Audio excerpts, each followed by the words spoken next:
Elizabeth, this complete lack of response was wrong, and the water running for over an hour was wrong, and the sobbing that wouldn't stop was so fundamentally wrong that Margaret's mind was already racing to dark possibilities. If you don't open this door right now, I'm going to break it down. Still nothing. Just water and crying and a silence underneath, both that felt like drowning. Had Elizabeth heard her at all? Was she even capable of hearing anything beyond whatever private hell she'd descended into? Or had something in her simply broken so completely that the woman behind that door wasn't the queen anymore? Wasn't even Elizabeth, was just a shattered human being who'd finally run out of strength. Margaret stepped back, considered her options, felt the weight of decision pressing on her. She could call palace security, but that would mean witnesses, would mean staff knowing the queen had locked herself in a bathroom at 2 a.m. and wouldn't come out, would mean gossip and speculation and potential scandal. She could call Charles, but he'd just lost his grandmother and his mother was falling apart, and what exactly could he do that Margaret couldn't? She could wait, give Elizabeth time to compose herself, trust that eventually her sister would emerge with her usual dignity restored. But the water was still running, still overflowing, and the sobbing hadn't lessened, and Margaret's instincts, honed by decades of her own struggles with depression and grief, and the suffocating weight of royal expectations, were screaming that waiting was dangerous. What do you do when the most important person in your world is drowning and you're standing outside a locked door? She threw her shoulder against the door. Once, twice, 3 times, feeling old pain flare in her joints because she was 70, one and arthritic and not built for breaking down doors, but desperation provided strength that age had stolen. The door frame cracked on the 4th impact. The lock gave way on the 5th, and the door swung open to reveal a scene that would be burned into Margaret's memory forever. That would haunt her for the remaining months of her own life. That would fundamentally change how she understood her sister and the crown and the terrible price both demanded. Elizabeth sat in the bathtub fully clothed. Black funeral dress soaked through and clinging to her body, pantyhose torn, shoes still on her feet filling with water, pearls around her neck, every item of formal morning attire completely saturated. The tub was overflowing, water cascading over the sides and flooding the floor, and Elizabeth sat in the middle of it all, knees drawn to her chest, arms wrapped around herself, rocking slightly, sobbing so hard her whole body shook. But it was her face that destroyed Margaret, the complete absence of the person she knew, replaced by raw anguish so profound it barely looked human. Who was this woman in the bathtub, and where had the queen gone? Jesus Christ! Margaret's voice cracked on both words as she rushed forward, nearly slipping on the flooded marble floor, reaching for the taps to turn off the water. Her hands fumbled with the fixtures, finally stopping the flow. But the silence that followed wasn't better. It just made Elizabeth's sobbing more prominent, more terrible, echoing off bathroom tiles with nothing to muffle it. "Lizzie, what are you doing?" "What?" But the questions died in her throat because Elizabeth wasn't responding, wasn't even acknowledging Margaret's presence, was just continuing to rock and sob like someone who'd completely left reality behind. Margaret knelt beside the tub, not caring that water soaked through her own clothes, reaching out to touch her sister's shoulder. The fabric of the dress was freezing cold, and Elizabeth was shivering violently, had clearly been sitting in cold water for over an hour while it ran and ran and ran. How had no one heard this? How had the staff not noticed? Or had they noticed and simply chosen not to interfere, because you don't interrupt a queen's grief, even when that grief looks like madness? "Mummy's gone." Elizabeth's voice emerged between sobs, barely intelligible, thick with mucus and tears and something that sounded like terror. "She's gone and I don't know how to. I can't." The words dissolved back into crying, but they'd been enough to make Margaret's heart clench with recognition. Their mother, the Queen Mother, the woman who'd held the family together through abdication and war and scandal and endless crisis, had died that afternoon at 101 years old. The funeral had been that day, pageantry and protocol, and Elizabeth performing her role with the same perfect composure she'd maintained for 50 years of reign. But here, in this flooded bathroom at 2 a.m, That composure had shattered so completely that the pieces might never be reassembled. Was this what happened when you spent 7 decades being strong for everyone else? Did you eventually break so thoroughly that even you couldn't recognize yourself? Margaret tried to pull Elizabeth out of the tub, but her sister resisted with surprising strength, clutching the sides, shaking her head violently. No, I need to. I have to.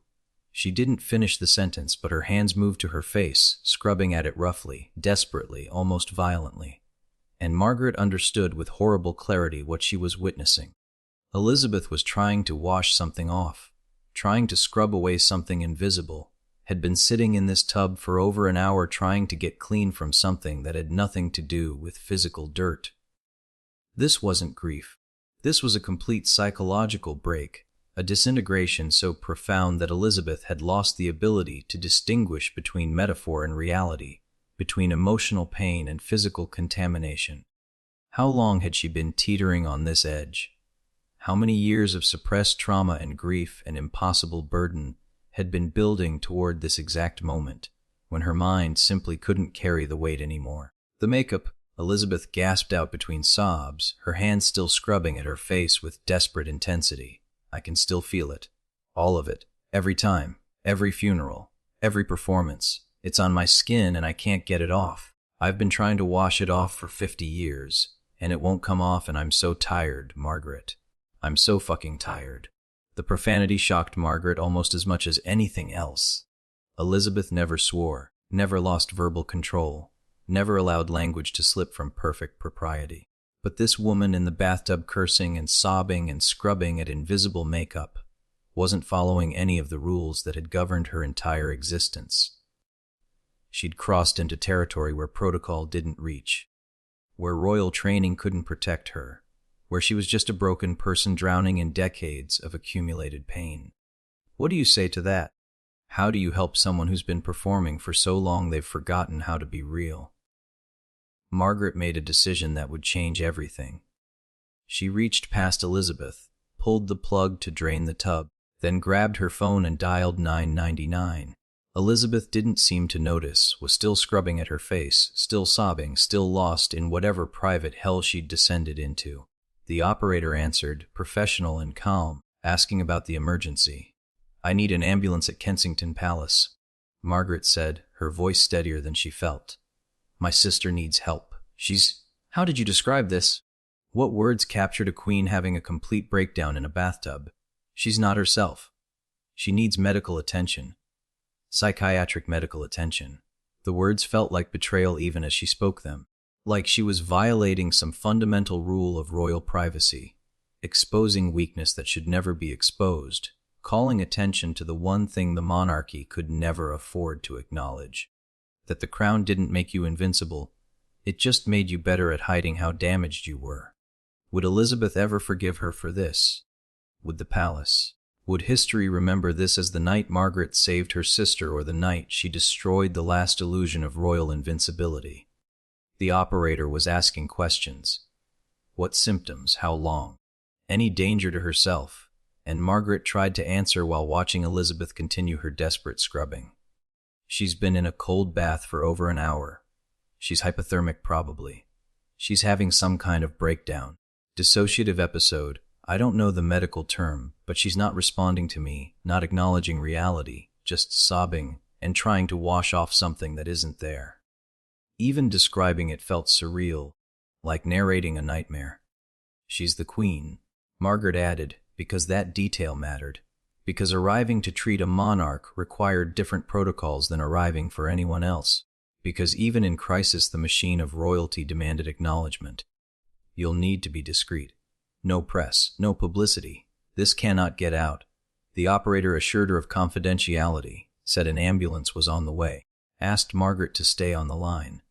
But Margaret had already hung up because Elizabeth had stopped sobbing, had gone eerily silent, and that silence was somehow more frightening than the crying had been. What happens when someone stops fighting? When they simply give up? I can't do this anymore. Elizabeth's voice came out flat, emotionless, dead in a way that made Margaret's blood run cold. I can't be this person anymore. I don't know who this person even is. I look in the mirror and I see the Queen, but I don't see Elizabeth. I haven't seen Elizabeth in so long I'm not sure she ever existed. Maybe I made her up. Maybe I've been performing so long that the performance ate the person, and there's nothing left but the crown." She finally looked at Margaret, and her eyes were empty in a way that was more disturbing than the sobbing had been. "Tell me the truth, Margaret. Have you ever actually known me? The real me, not the Queen, not the role, just me. Because I don't think I've known myself since I was 25 years old, and they put that crown on my head and told me I had to be someone else forever." The question hung in the air, impossible to answer honestly without confirming Elizabeth's worst fear, that she disappeared so completely into her role that nothing authentic remained. How do you tell someone they're right about that? How do you acknowledge that the person they used to be died decades ago and everyone just pretended not to notice? Margaret climbed into the bathtub, not caring about her clothes or her dignity or anything, except being physically close to her sister. She wrapped her arms around Elizabeth, pulled her close, felt the violent shivering, the coldness of her skin, the absolute rigidity of someone who'd forgotten how to accept comfort. "I know you," Margaret whispered fiercely. "I've always known you. You're the girl who used to sneak into my room at night when we were children because you were afraid of thunder. You're the sister who held my hand at Papa's funeral when I was too devastated to stand on my own. You're the woman who called me every week when I was going through my divorce, even though you had a country to run. You're still in there, Lizzie. You're still real. The crown didn't erase you. It just forced you to hide. But hiding isn't the same as disappearing." Did she believe that? Or was she just saying what Elizabeth needed to hear? Because looking at this shivering, sobbing woman who'd been trying to scrub off invisible makeup for over an hour, Margaret wasn't entirely sure the person she'd known was still accessible. Maybe the performance had consumed Elizabeth. Maybe the crown really had eaten the woman who wore it. Maybe they were both just lying to themselves, pretending there was still something to save when the damage had been done decades ago. But what else could she do? Give up on her sister. Acknowledge that the monarchy had successfully transformed Elizabeth into nothing but a symbol. That felt like surrender, and Margaret had never been good at surrendering. Elizabeth's sobbing had quieted to occasional hiccups, her body still shaking, but less violently. "I keep thinking about all the moments I missed," she said softly, her voice hoarse from crying. "All the times I chose duty over everything else. When Charles was little and needed me, but I was on a 6-month tour. When Anne was being bullied at school, and I was too busy with state papers to notice. When you were struggling with depression, and I was so focused on appearances that I couldn't see you were drowning. When Philip needed me to be his wife instead of his queen, and I chose the crown every single time. Every moment of my children's lives that I sacrificed for royal obligations. Every personal relationship I neglected for duty. Every emotion I suppressed for propriety.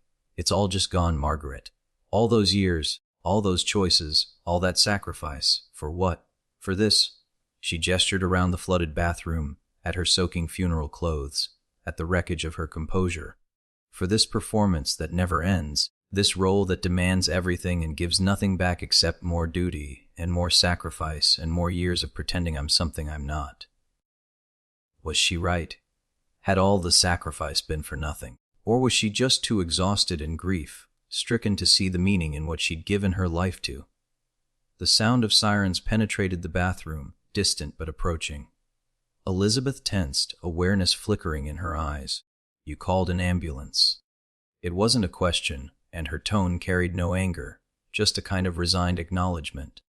"You're going to let them see me like this? Let them know the Queen had a breakdown in her bathtub? Let the secret out?" Margaret held her tighter. "I'm getting you help. That's all that matters. Fuck the secrets, fuck the appearances, fuck all of it if it means watching you drown in this tub because you're too proud to admit you're human and you're struggling and you need support." Elizabeth laughed, actually laughed, a broken, bitter sound that had nothing to do with humor. "But I'm not supposed to be human, Margaret. That's the whole point. The crown only works if we maintain the illusion that we're something more than human, something perfect and untouchable and eternal. The moment we acknowledge we're just people, flawed, damaged, struggling people, the entire institution loses its mystique. They don't want a human queen. They want a symbol. And I've spent 50 years being that symbol. And tonight I finally ran out of whatever strength it takes to maintain the performance. She looked down at her soaking dress, her ruined pantyhose, her waterlogged shoes. This is what's left when the performance stops. Just a 75-year-old woman who's incredibly tired and incredibly sad, and who doesn't know how to be anything except what everyone else needs her to be. How do you argue with that kind of defeated honesty? The paramedics arrived, escorted by palace staff who looked appropriately horrified at the scene in the bathroom.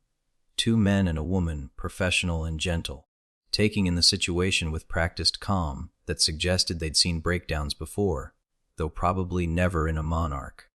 They spoke to Elizabeth softly, asking permission to check her vital signs, getting her out of the tub, wrapping her in warm blankets that materialized from somewhere. She complied with everything mechanically, docile in a way that was more concerning than resistance would have been. They checked her temperature, dangerously low from the extended cold bath, checked her pulse, her blood pressure, her pupil response. One of them tried to assess her mental state with gentle questions that Elizabeth answered in monosyllables or not at all. The female paramedic pulled Margaret aside. She needs to go to hospital. Hypothermia aside, she's clearly experiencing a severe depressive episode, possibly a dissociative state. She needs psychiatric evaluation and treatment.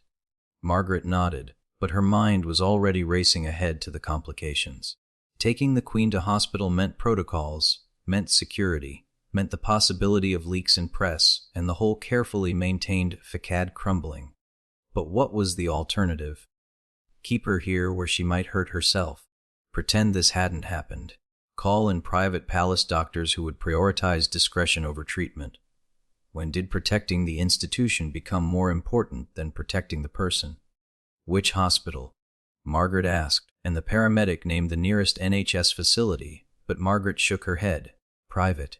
We need somewhere completely private. I'll pay whatever it costs. But this cannot become public. The paramedic's expression showed understanding mixed with something that might have been judgment. The wealthy buying privacy that ordinary people couldn't afford, maintaining appearances even in crisis. But she nodded, made calls, arranged for transport to a private psychiatric facility outside London that specialized in treating high-profile patients with discretion. Elizabeth sat on the edge of the bathtub, blankets wrapped around her, staring at nothing while the arrangements were made around her. She looked small in a way Margaret had never seen before, diminished, as if the tears had washed away not just makeup but years of accumulated authority and presence. This wasn't the Queen. This was just an elderly woman who'd reached the end of her rope and finally stopped pretending she could hold on. How many people had seen Elizabeth like this over 50 years of reign? How many witnesses to her humanity had there been before tonight? And by calling the ambulance, by exposing this vulnerability, had Margaret helped her sister or simply created another scandal that would need to be managed and buried? They took Elizabeth out of Kensington Palace on a stretcher, despite her weak protests that she could walk. Standard protocol, they said, for someone with her vital signs.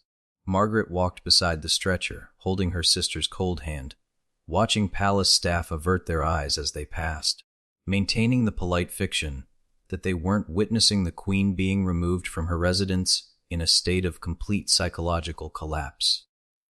The ambulance had been brought into the palace courtyard to avoid public view, but even so, Margaret could see security cameras, could imagine footage being recorded, evidence being created that could never be fully erased. How long before this leaked? How long before tabloids got wind that something had happened? And what story would the palace create to explain it? Exhaustion from grief, a minor medical emergency. Anything except the truth that the Queen had been found sobbing in a bathtub, trying to scrub off 50 years of performance. The lies would come easily because they always had, because protecting the institution meant protecting it from truth as much as from external threats. But sitting in the ambulance watching Elizabeth stare at nothing, Margaret wondered if maybe truth was what they all needed. However destructive it might be, maybe the institution deserved to be damaged if it had damaged Elizabeth this badly.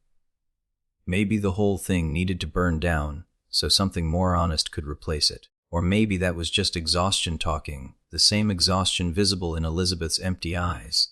The psychiatric facility was modern and sterile and utterly unlike any royal residence. Elizabeth was admitted under a false name, examined by a psychiatrist who spoke to her gently while she remained largely non-responsive, given medication to help her sleep and warm her body and stabilize her mental state. Margaret sat in the waiting room filling out paperwork that lied about nearly everything except the symptoms. The psychiatrist finally emerged, a middle-aged woman with kind eyes and a direct manner. "Your sister is experiencing what we call a major depressive episode with dissociative features," she explained. "The triggering event appears to be her mother's death, but the underlying causes are clearly much deeper and longer standing. She's described decades of suppressed grief, enforced emotional regulation, lack of authentic self-expression, and persistent identity confusion related to her role obligations. In layman's terms, she's been performing a role for so long that she's lost touch with her authentic self, and her mother's death created a crisis that made continuing the performance impossible." The words were clinical, but they described exactly what Margaret had witnessed in the bathroom. "What's the treatment?" Margaret asked, though part of her didn't want to know, didn't want to hear that this couldn't be fixed quickly or easily. Long term, she needs intensive therapy to reconnect with her authentic identity, to process decades of suppressed trauma and grief, to learn healthier coping mechanisms than dissociation and emotional suppression. The psychiatrist's expression was sympathetic but realistic. "Short term, we need to stabilize her physically and emotionally, ensure she's not a danger to herself, help her through the acute phase of this crisis. She'll need to stay here for at least a few days, possibly longer depending on her progress." And Margaret, the use of her first name felt presumptuous, but also oddly comforting. "She's going to need ongoing support when she leaves. This isn't something that gets fixed with a few days of treatment." She's describing symptoms consistent with chronic depression and identity disorder that have likely been present for most of her adult life but never addressed. Recovery will take time, and it will require her to make fundamental changes in how she approaches her role in her life. "I don't know if that's possible given her position, but without those changes, this will happen again." The prognosis felt like a death sentence, because fundamental changes weren't possible for a monarch, were they? The crown didn't allow for therapy or authentic self-expression or prioritizing mental health over duty. The crown demanded performance regardless of cost. So what was Elizabeth supposed to do? Choose between her sanity and her role? And which choice would destroy her more completely? Margaret was allowed to see Elizabeth briefly before the sedatives took full effect. Her sister lay in a hospital bed in a private room, still looking small and diminished, but slightly more present than she'd been in the bathroom. "I'm sorry you had to see that," Elizabeth said quietly. "I'm sorry I broke down. I'm sorry I—" Margaret cut her off. "Don't apologize for being human. Don't apologize for having limits. Don't apologize for 50 years of impossible pressure finally becoming too much to carry." She sat on the edge of the bed, took Elizabeth's hand. "You've given everything to that crown. Every moment of your life since you were 25. Every sacrifice, every suppressed emotion, every piece of yourself you've locked away for duty. And tonight your body and your mind finally said enough. That's not weakness, Lizzie. That's just being human. You're allowed to be human, even if the crown says you aren't." Elizabeth's eyes filled with tears again, but these were different, quieter, sadder, more resigned. "But what if I can't go back?" she whispered. "What if I can't put the mask back on and resume the performance? What if tonight broke something that can't be fixed, and I can't be the queen anymore?" The question hung between them, terrifying in its implications. What happened if a monarch couldn't function?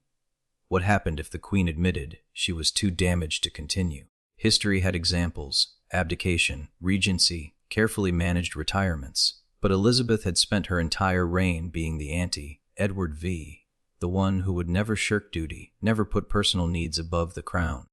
How could she now admit that the crown had broken her? "Then you can't," Margaret said simply. "Then you tell Charles it's time, you step back, you let someone else carry the weight for a while. The monarchy will survive."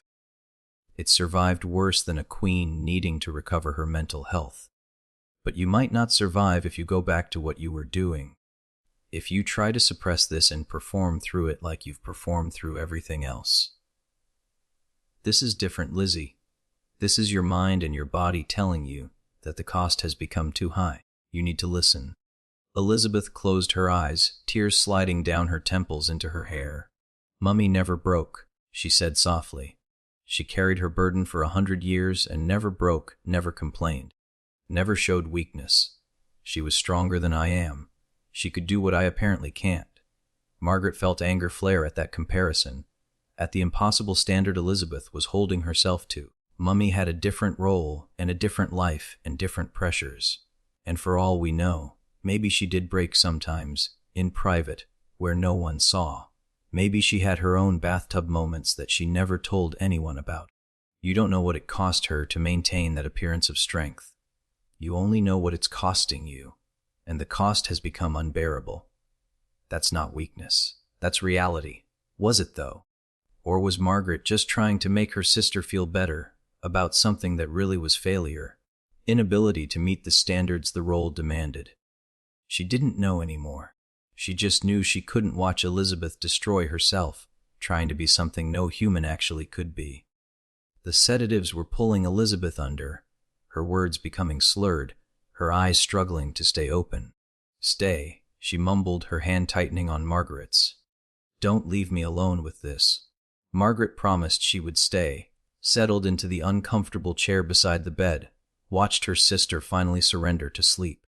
Elizabeth's face relaxed in unconsciousness, some of the tension draining away, making her look younger and more vulnerable than Margaret had seen her in decades. This was the sister she remembered from childhood, before the crown, before the weight, before everything. When had that girl disappeared? Had it been gradual or sudden? Had there been a specific moment when Elizabeth ceased to exist and only the Queen remained?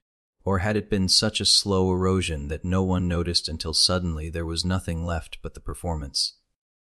Margaret sat in the dark hospital room, listening to her sister breathe, and tried to remember the last time she'd seen Elizabeth genuinely happy, not performing happiness for cameras, not smiling appropriately at events, but actually experiencing joy.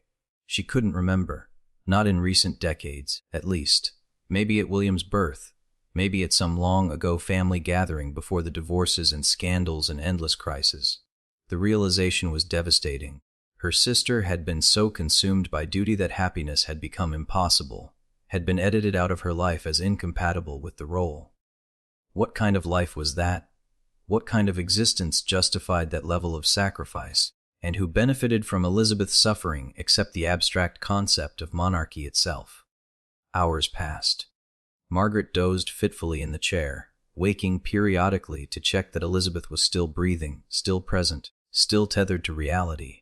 Dawn came eventually, gray light filtering through the hospital room window, making everything look washed out and tired. Elizabeth woke slowly, groggily, her eyes unfocused from medication. For a moment she looked confused about where she was, then memory returned and her expression collapsed.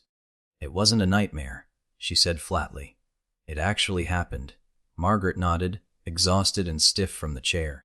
"It happened. But you're going to be okay. We're going to get you through this." Elizabeth turned her face away, staring at the wall. The palace must be in chaos. Charles is probably frantic. The staff must be creating cover stories. The machinery is already moving to manage this, to contain it, to turn my breakdown into something that can be explained and minimized and forgotten. She laughed bitterly. Even my mental collapse has to be stage managed. Even this can't just be real. It has to be transformed into something palatable for public consumption.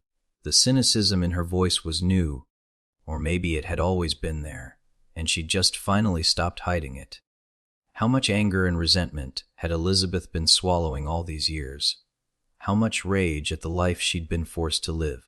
A nurse came in with breakfast and more medication. Elizabeth took the pills obediently, picked at the food without interest. The psychiatrist returned, asked how she was feeling, got monosyllabic responses that suggested Elizabeth was retreating back into herself, building walls to replace the ones that had shattered in the bathtub. Margaret watched the reconstruction happen in real time, her sister slowly reassembling the person she was supposed to be, brick by brick, wall by wall, until the vulnerable woman who'd sobbed about invisible makeup was buried again beneath layers of control. Was this healing or just more suppression? Was this recovery or just a return to the same patterns that had caused the breakdown? The psychiatrist seemed to notice the same thing, her expression concerned as she made notes. "Elizabeth," she said gently, "I know you're probably feeling embarrassed about last night, wanting to pretend it didn't happen, wanting to be strong again. But that instinct, to suppress and perform and hide vulnerability, is what brought you here. Real recovery means learning to sit with uncomfortable emotions instead of burying them. It means allowing yourself to be human instead of perfect. It means accepting that what happened to you last night wasn't weakness, it was breakthrough. Your authentic self finally breaking through all the layers of performance to say, this is too much, I need help.